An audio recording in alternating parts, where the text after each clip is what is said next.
और आपके बर्ड्स भी 6 और 7 बच्चों की एवरेज रखेंगे और उन्हें पालेंगे भी। जितने भी बर्ड शौकीन होते हैं उन तमाम की ख्वाहिश होती है कि उनके पास बर्ड्स अच्छी ब्रीड करें। उनके पास बर्ड्स ब्रीड भी कर जाते हैं, मगर उसके बावजूद भी उनके बर्ड्स के अंदर काफ़ी सारे मसाइल होते हैं। आज मैं आपको 3 ऐसी मिस्टेक्स बता रहा हूँ जो कि बहुत सारे दोस्त करते हैं और उनको काफ़ी ज़्यादा नुकसान होता है।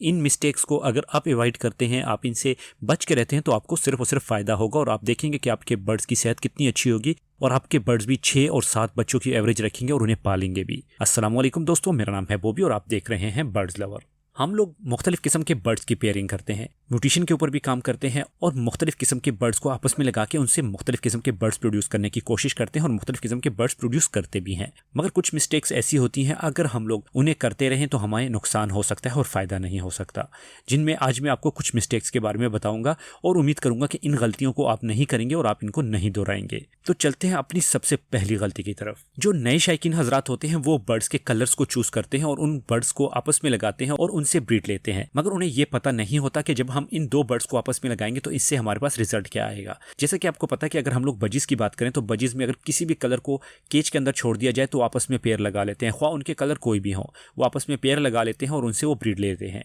अगर हम लोग लव बर्ड्स की बात करें तो लव बर्ड्स में जो सबसे बड़ा मिस्टेक होता है वो होता है हमारे पास रिंग और नॉन रिंग बर्ड्स का। हमें सबसे पहले म्यूटेशन को पहचानना होगा, क्योंकि सेम साइज के हमारे पास 9 टाइप के म्यूटेशन है जो कि लव बर्ड्स में पाए जाते हैं। इन तमाम म्यूटेशंस को हम लोग आपस में पेयर अप नहीं कर सकते। जो रिंग बर्ड होते हैं उनकी आंख के गिर्द रिंग होता है और जो नॉन रिंग बर्ड होते हैं उनकी आंख के गिर्द रिंग नहीं होता। जैसे कि इस वीडियो में आपको दोनों बर्ड्स दिखाई दे रहे हैं। इसमें जो एक बर्ड है ये रिंग वाला है, अगर आप गौर से देखें इसकी आंख के गिर्द जो है सफ़ेद कलर का रिंग बना हुआ है, और जो दूसरा बर्ड है उसकी आंख के गिर्द रिंग नहीं बना हुआ। जब कभी भी हम इन दोनों को आपस में पेयर लगाएंगे तो ये पेयर भी बन जाएंगे, ये एग्स भी ले करेंगे, इनमें से बच्चे भी निकल आएंगे। मगर प्रॉब्लम ये होगी कि इनके जो बच्चे हैं होते हैं ये म्यूल बच्चे कहलाते हैं, यानी कि हम लोग इसे खच्चर बच्चे भी कह सकते हैं। इन बच्चों की आगे ब्रीड नहीं हो सकती। आप बहुत ज़्यादा मेहनत करेंगे उसके बावजूद भी आपके पास कोई भी रिजल्ट नहीं निकलेगा, क्योंकि आपके बर्ड्स आगे जाके ब्रीड नहीं करेंगे और उनके बच्चों को आप आगे जाके सेल भी नहीं कर सकते, क्योंकि इनकी शक्ल को ही देख के बंदा पहचान लेता है कि ये म्यूल बच्चा है या ये किसी म्यूटेशन का बच्चा है। जो हम लोग दूसरी मिस्टेक करते हैं वो हम लोग ये करते हैं कि हम लोग अपने बर्ड्स की ब्लड लाइन को बहुत वीक कर देते हैं। मिसाल के तौर पे अगर आपके पास रेड आइज के बर्ड्स हैं, ख्वाह वो अल्बाइनो रेड आई हो, ख्वाह वो लुटिनो रेड आई हो, या फिर अगर हम लोग पेल फेलो की बात करें, इन बर्ड्स के अंदर ह्यूमिलिन की कमी काफ़ी ज़्यादा कम होती है। इस वजह से इनकी जो ब्लड लाइन होती है वो भी इतनी स्ट्रांग नहीं होती, क्योंकि बर्ड्स के अंदर जितना ज़्यादा ह्यूमिलिन और सिटाचिन होगा बर्ड्स की उतनी ही ब्लड लाइन स्ट्रांग होगी। मिसाल के तौर पर आप एक नॉर्मल फिशर बर्ड्स ले लें जो कि एक वाइल्ड बर्ड है, उसकी अगर हम लोग ब्लड लाइन की बात करते हैं तो वो एक स्ट्रांग ब्लड लाइन है। हम लोग ब्लड लाइन को स्ट्रांग करने के लिए भी उन बर्ड्स को बाकी बर्ड से लगाते हैं ताकि उनकी ब्लड लाइन भी स्ट्रांग हो। आपने कभी भी ऐसा नहीं करना कि आप रेड आइज बर्ड को रेड आइज के साथ लगा लें। बहुत सारे दोस्त इससे ब्रीड ले भी रहे हैं, मगर ये आपको वो एवरेज नहीं देगी जो कि आप स्प्लिट से प्रोड्यूस कर सकते हैं। मिसाल के तौर पर अगर आप चाहते हैं कि आपके पास रेड आइज बच्चे भी निकलें और वो सर्वाइव भी करें, क्योंकि अक्सर औकात ये होता है कि रेड आइज के बच्चे निकल तो आते हैं मगर वो सर्वाइव नहीं करते और वो बचपन में ही मर जाते हैं। इस वजह से इन बर्ड्स की कीमतें भी काफ़ी ज़्यादा होती हैं। आपने क्या करना है कि आपने स्प्लिट बर्ड ले लेने हैं। मिसाल के तौर पे अगर आप अल्बाइनो के लेते हैं तो अल्बाइनो की भी आप स्प्लिट बर्ड ले सकते हैं, या फिर आप स्प्लिट अपने भी प्रोड्यूस कर सकते हैं। एक विजुअल ले लें और उसके साथ एक जो है कोई स्प्लिट लगा लें, या फिर उसके साथ एक जो है एक नॉर्मल बर्ड्स को लगा लें और उससे स्प्लिट प्रोड्यूस करें। इस तरह करने से आपकी जो बर्ड्स की ब्लड लाइन होगी वो स्ट्रांग हो जाएगी।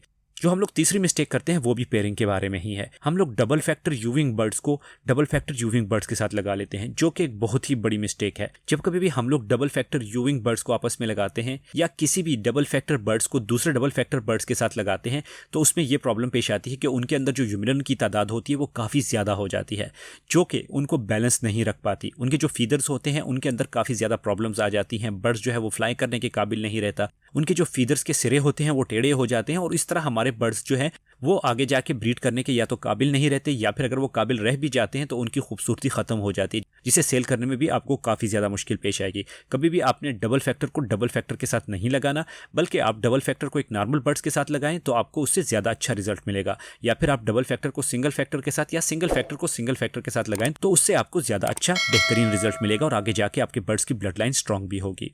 जो हमारे पास चौथी मिस्टेक होती है और जो सबसे इंपॉर्टेंट मिस्टेक होती है उसे हम लोग म्यूटेशन के बगैर भी करते हैं, ख्वाह वो बजीज हों, ख्वाह वो लव बर्ड्स हों, कॉकटेल हों, या फिर हमारे पास बाकी जितने भी बर्ड्स हैं, फिंचेस, रिंगनेक, जो भी हैं, उनकी ब्रीडिंग के अंदर हम लोग सबसे बड़ी मिस्टेक करते हैं वो ये होती है कि हम लोग बहन भाई का या फिर रिश्ते में किसी भी बर्ड का दूसरे बर्ड्स के साथ पेयर लगा लेते हैं।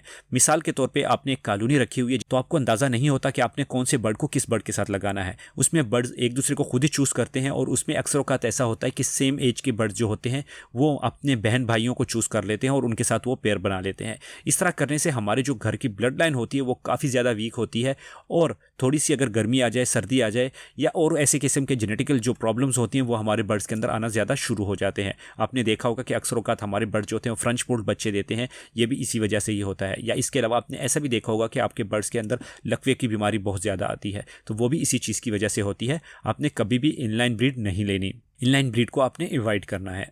और पेयरिंग करते हुए जो हमारे पास पांचवी मिस्टेक है वो यह है कि हम लोग बर्ड्स की एज को ज़्यादातर कंसीडर नहीं करते। अक्सर औक़ात हम लोग ऐसा नहीं करते कि हम बर्ड्स की एज मालूम करें और उसके बाद उससे ब्रीड लें। अक्सर औक़ात हम लोग एक बर्ड जो कि पिछले 2 साल से ब्रीड कर रहा है उसके साथ एक ऐसे बर्ड को लगा देते हैं जो कि इस साल फर्स्ट टाइम ब्रीड कर रही है या कर रहा है। उसमें हमारे पास ये प्रॉब्लम पेश आती है कि उनकी एज जो है वो सेम नहीं होती और अक्सर औक़ात उसमें हमारे पास बर्ड जो है वो अच्छी ब्रीड नहीं करते। आपने अच्छी ब्रीड लेने के लिए कोशिश करनी है कि आपने बर्ड्स की जो एज है उसे ज़्यादा मॉनिटर करना है। आपने ऐसे बर्ड्स को आपस में लगाना है जो कि एज वाइज एक दूसरे के करीब हो। अगर 3-4 महीने का डिफरेंस हो तो उससे कोई फर्क नहीं पड़ेगा, मगर कोशिश करें कि आप सेम एज के बर्ड जो हैं वो आपस में पेयर अप करें।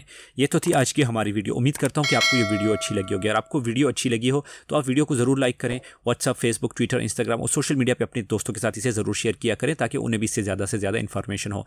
बाकी जो दोस्त मेरे ब्रॉडकास्ट लिस्ट में शामिल होना चाहते हैं वो दिए गए नंबर के ऊपर मैसेज करके मेरे ब्रॉडकास्ट लिस्ट में शामिल हो सकते हैं। बाकी मिलते हैं अगली वीडियो में, तब तक के लिए अल्लाह हाफिज़।